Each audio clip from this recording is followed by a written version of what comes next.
राज्य में इस समाज की बहुत आयत संख्या है और हम सबों का सौभाग्य है कि आज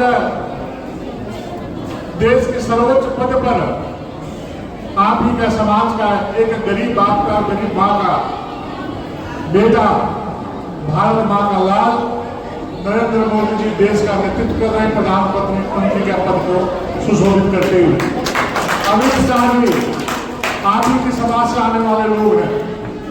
जब उनसे आप व्यक्तिगत तौर पे आप मिलेंगे, हम लोग कई बार मिले हैं, तो उनके आचार और विचार से लगता है कि अपने परिवार के प्रति कितनी चिंता करते हैं, कितना सहयोग का भाव रखते हैं। ऐसे तो नरेंद्र मोदी जी, अमित शाह जी हर समाज, हर वर्ग की चिंता करते हैं और देश को निरंतर आगे बढ़ाने का काम करते हैं, सबका साथ सबका विकास के भाव से। लेकिन जिस प्रकार से हम जो देखते हैं कि हमारे समाज में जो दहेज एक बहुत बड़ा कुप्रथा है, बहुत बड़ी बीमारी है और समाज को दहेज दानों और दीपक की तरह चाटने का काम कर रहा है, खोखला करने का काम कर रहा है। और ऐसे अवसर पर हम सभी लोगों को विचार करना चाहिए, सोचना चाहिए कि जो अपनी बच्ची की शादी करते हैं तो हमको कितनी परेशानियों का सामना करना पड़ता है। कोई जमीन बेचता है, कोई कर्ज लेता है, घर का सोना बेचता है कि अच्छे से अच्छे परिवार में देने का काम अपने बच्ची को करते हैं। दूसरी तरफ बच्ची को लाने का काम करते हैं तो उसी भाव से सोचना चाहिए कि जब हम किसी दूसरे परिवार से बच्चे को लाने का काम कर रहे हैं तो जिस प्रकार की परेशानी अपनी बच्ची की शादी करने में अर्थ संकट आया था, उसी प्रकार का अर्थ का संकट अगले परिवार को भी होगा। और इस प्रकार का कार्य करने से ईश्वर आपको आशीर्वाद देते हैं। जिस घर में बहू बेटी जिस परिवार में जाती है बिना दहेज का, उसका उस परिवार के प्रति एक अलग ही भाव रहता है। तो दीदी लोग शांत रहिए, मैं चुका अपनी बात बताने जा रहा हूँ। शांत रहिए। भूतपूर्व अध्यक्ष है। मैं अपनी बच्ची का जब 2013 में शादी कर रहा था, बहुत बड़े बिजनेसमैन थे, हैवी आदमी, और मुझे नहीं लगा कि हम इतने बड़े परिवार में शादी कर सकते हैं, क्योंकि उस समय में हमारा बहुत खर्च हुआ था। लेकिन भगवान का आशीर्वाद है कि बातचीत चली। राजेंद्र केसरी जी बहुत नजदीक उस विषय को जानते हैं और बातचीत चली तो उन्होंने कहा कि बाबू हम तुम्हारे से दहेज नहीं लो, आप बेटी के तो जेल दे लो दिया, लेकिन हम दहेज नहीं लो। सामर्थ्य से हमको जितना देना चाहिए उससे भी दिए, तो बहुत अधिक दिए। लेकिन अगला परिवार ये नहीं बोला कि इतना सोना चाहिए, इतना डायमंड चाहिए, इतना जेवर चाहिए, ये फ्रिज चाहिए, कूलर चाहिए, अलमीरा चाहिए, पलंग चाहिए, कुछ नहीं बोला। जिनको संपन्न परिवार था, लेकिन संपन्न परिवार वाले लोग भी जब दहेज लेने की बात होती है तो बड़ा बड़ा लोग फाड़ते हैं। मैं तो अपने समाज में देखता हूँ कि जहाँ बोली जाती है, लोग बोलते हैं इतना लाख, नहीं इतना लाख, नहीं इतना लाख, नहीं इतना लाख, इस प्रकार का मोल जोल किया जाता है। तो जिस रिश्ते में मोल जोड़ो,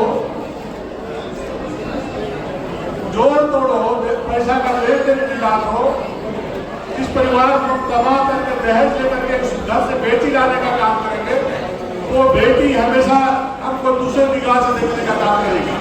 तो जरूर बोलेगी कि हमारा ससुर हमारे बाप को परेशान करके इतना रुपया लेने का काम दहेज से किया है। आपके प्रति कभी भी श्रद्धा का भाव उस बच्ची को नहीं रहेगा। और इस प्रकार से अपनी बच्ची के शादी किए।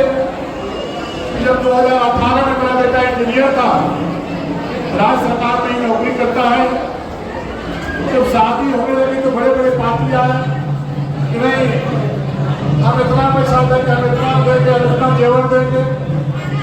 लेकिन मेरे मन में आया कि जब बेटी के शादी में हम 1 पैसा दे दिए हैं तो बेटा का भी शादी में 1 पैसा पैसा दहेज देने का काम नहीं करेंगे।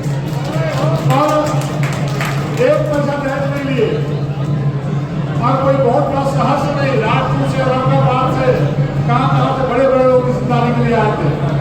लेकिन कुंजू, रामगढ़ कुंजू के बगल में डटमा गांव है, जंगल के छोर में गांव है, उस गांव से बच्ची लाने का काम किया। और 1 पैसा नहीं, यहाँ तक कि जो जेवर कराया जाता है, हम लोग के समाज में मड़वा के नीचे बच्ची को जेवर देते हैं, हम देते हैं, जेवर देते हैं ना, तो जेवर भी चढ़ाना हो तो अपने काट पाए तो आपको जेवर भी नहीं देना है। हम अपने पैसा से अपना जेवर बच्ची को चढ़ाने का काम करें और वो जेवर जब अपने पैसा से उसको जितना बनता जेवर चढ़ाए, 1 रुपया नहीं लिए। तो मैं इसलिए कह रहा हूँ राजनीति में बहुत लोग काम करते हैं, लेकिन जो अच्छे काम करते हैं, अच्छे भाव से काम करते हैं, ईश्वर जरूर उस पर विचार करते हैं।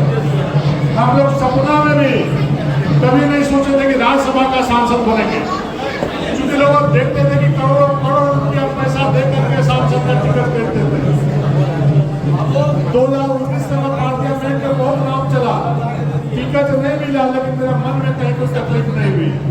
और 2022 में ईश्वर का आशीर्वाद दिया कि देखिए कि हम दिल्ली एक भी टिकट मांगने नहीं गए और अपने यहाँ इस प्रकार के इक्वेशन बना कि घर बैठे भारतीय जनता पार्टी ने, नरेंद्र मोदी जी ने मुझे टिकट देने का काम किया।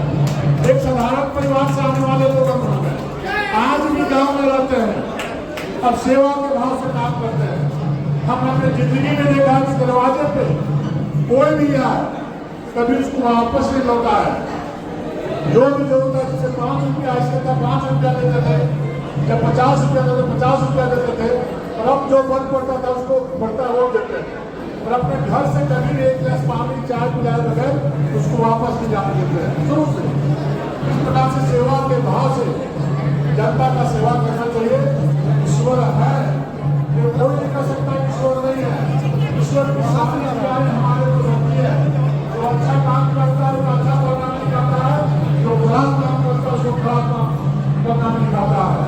इसलिए अच्छा काम करने की आवश्यकता है, गरीब युवा को मदद करने की आवश्यकता है, और शादी विवाह में न दहेज देना है ना दहेज लेना है।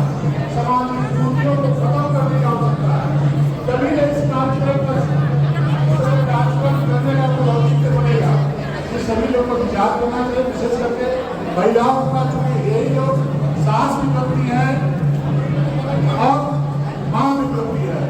यदि ये लोग समाज को अच्छे दिशा में ले जाना चाहेंगी तो लोग बोलेंगे हम आप बेटी से दहेज देंगे तो बेटी को दहेज देंगे, तो परिवार निश्चित रूप से सुख में होगा।